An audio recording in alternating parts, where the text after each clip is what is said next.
So, today we want to talk about ODM as a political party and the obituaries we are soon reading after the zoning has been introduced. Imagine UDA ruling the strongholds of ODM as a political party. This will only confirm Rigathi Gachagwa's theory that Ruto wants to swallow ODM as a party.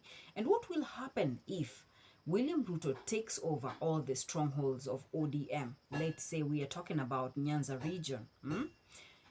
ODM has been as controller of Nyanza for a very long time. So imagine introducing another political party like UDA to take over simply because William Ruto wants ODM's support for his re-election come 2027. But do you think ODM is actually going to allow William Ruto to take over their strongholds while they watch? Welcome back to our channel. Press that subscribe button for more news bulletins on Real News, the channel where you get all your trending bulletins. Now, recently Gladys Wanga has been on the spotlight after going insane, crying out loud due to the zoning that has been introduced by none other than William Ruto, who is in control directly of ODM as a political party. We have Oburu Odinga, but he is being controlled by Ruto. But what do you think? What will they say? Will we conclude by saying that Gladys Wanga and Junet Mohammed succeeded in breaking Raila Odinga's long project, the long reigning political party that has reigned for 20 years? Or will we be free to say that it is Sifuna, Babu Owino, James Orengo who broke away, creating much more tension in ODM since they went with all the supporters of ODM and Oburu remained with only the skeletons of the party?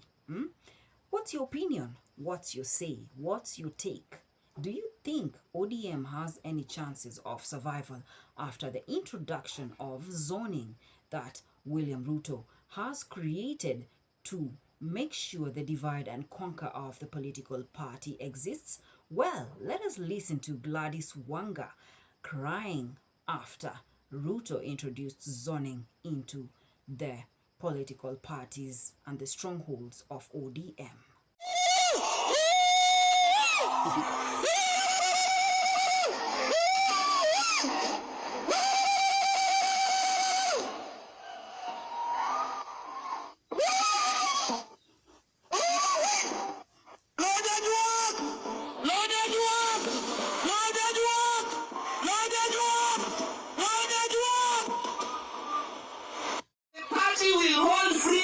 Nominations and give every person who is interested in running an equal opportunity to run, and the people who will choose those who will run on ODM tickets are the people.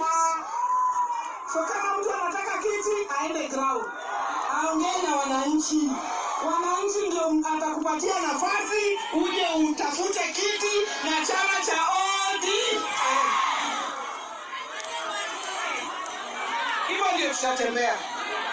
But this our party is all we have. This is what our party leader left us. We will defend our party. We will protect our party. Defending our party comes number one. Before anything else. Defending our party comes number one before anything else.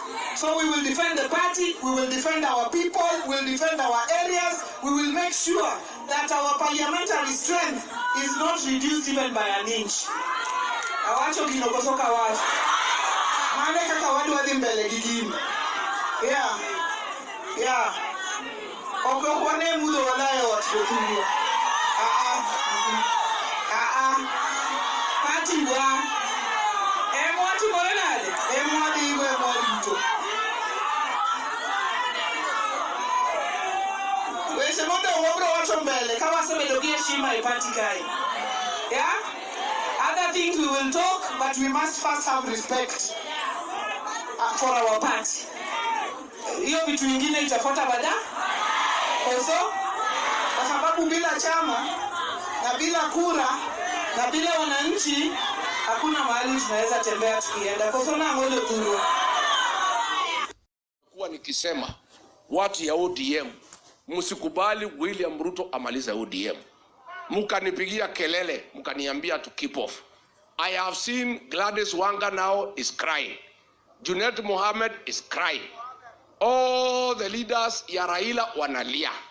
I warned you ya kwamba Kasongo atamaliza ODM. Amepanga Mombasa, iko chama ametengeneza ya kupatia Joho ODM ikwishe katika pwani. Huyu Oparanya atajiuzuru hivi karibuni, amepewa chama ya Western. Kasongo anataka ODM ikuwe chama ya Wajaluo. Na hapo ndani ya Wajaluo pia amepangia nyinyi. Amechukua huyu PS anaitwa Raymond Omolo, amempatia pesa na goons awekee candidate ya kumaliza watu ya Raila. Anataka watu ya Raila wote wafukuzwe, aweke psychophants katika Luo Nyanza. Hii ODM Mungu akisaidia nyinyi, mtafikisha wabunge 20. Nairobi amwezi pata hata kiti moja. Mlienda mnafuata Ruto, Ruto hana wafuasi Nairobi. Wale alikuwa nao, walikuwa na watu yangu, nimempatia. Ametusaliti, ametupiga teke, tumechukua watu wetu. So ODM, you not have any seat in Nairobi. Luo Nyanza, Kasongo, Anomolo, atawekea nyinyi candidates ya UDA. ODM will be lucky to have 20 members of parliament. So mimi ODM, mimi singili mambo yenu, mimi ni Mkenya mwema. Ningetaka legacy ya Raila ya ODM ikae chama kubwa, tushindane na DCP na chama zingine. The only way you can survive before muingie any cooperation with William Ruto, mukubaliane izire area zote ODM ilikuwa na maarufu, UDA iondoke, msimamishe watu ya ODM. If you don't do that, atamaliza nyinyi. Na niliambia nyinyi msiseme, sikuambia nyinyi. I warned you. Because akipanga kumaliza ODM, tulikuwa na yeye nikiwa naibu wake. Now, what comes in your head when you hear about the political zoning? UDA taking over all the strongholds of ODM. Will they really have a negotiation between ODM and UDA if William Ruto wants to take over all the strongholds of ODM? Challenging. It is called politics, the strategies for them to actually bow down to William Ruto. Now, Oburu Odinga let in William Ruto, and this is exactly what Ruto has been targeting, dividing and conquer ODM. But the question is, how will Ruto benefit from the divide and conquer rule? If he truly needs the support of ODM come 2027. Remember, we are looking at Abdul Swamad having his own political party from the coastal region, and Oparanya having his own party in the Luya Nation. What do you think when he creates other political parties, what this means for ODM? Imagine the Luya Nation backing out from ODM. This will only give room for one tribe to remain in ODM. What is this? What is going on? Why is Oburu allowing a direct manipulation by William Ruto? A direct manipulation. I think for me, it would be easy if Oburu Odinga had given out the party to Babu Owino. You see, the Babu Owino, Linda Mwananchi rally, Sifuna, Orengo, they have the support of ODM structured. You understand? The supporters of ODM are all rallying behind the Linda Mwananchi rally. So William Ruto is much aware that Oburu, Gladys Wanga, Junet Mohammed have no power. They have nothing. What do they have to offer? For the remaining ODM, they don't have the supporters. The Gen Zs are clearly running behind Edwin Sifuna, Babu Owino, the Linda Mwananchi rally. So when it comes to negotiations, I don't think they have what it takes to call the shots. Do they? Now we are looking at Junet Wanga introducing William Ruto into ODM and the speculations that they have sold off the political party. One, they managed to destroy the party. How? They ousted Edwin Sifuna as the Secretary General.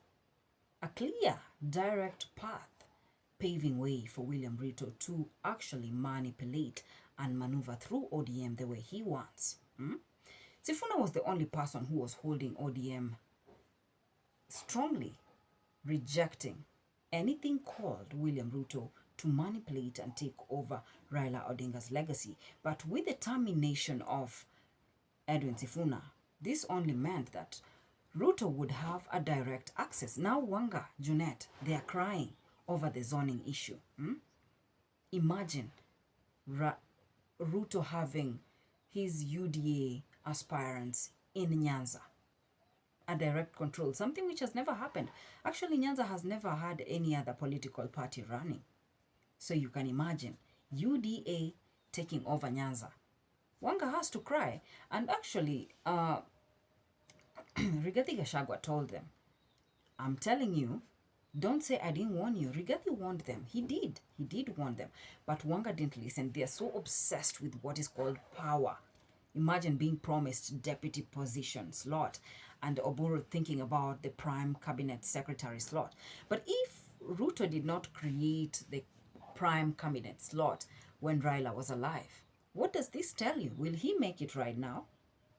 It is called the games of politics. The intelligence of William Ruto dividing and conquering ODM as a political party. Who rules it and how ODM will end up? Do you think by 2027 ODM will still be running as the longest reigning political party, or Ruto will have succeeded in breaking it into pieces as we read its obituaries? Directly taken there by none other than Oburu Odinga. See, Raila Odinga was very intelligent. He would never have gambled with his legacy like this. All along he used to tell us, he is not in the government. What did that mean? He only put a few people in the party, in the government, okay? In his party, in the government. Very few people.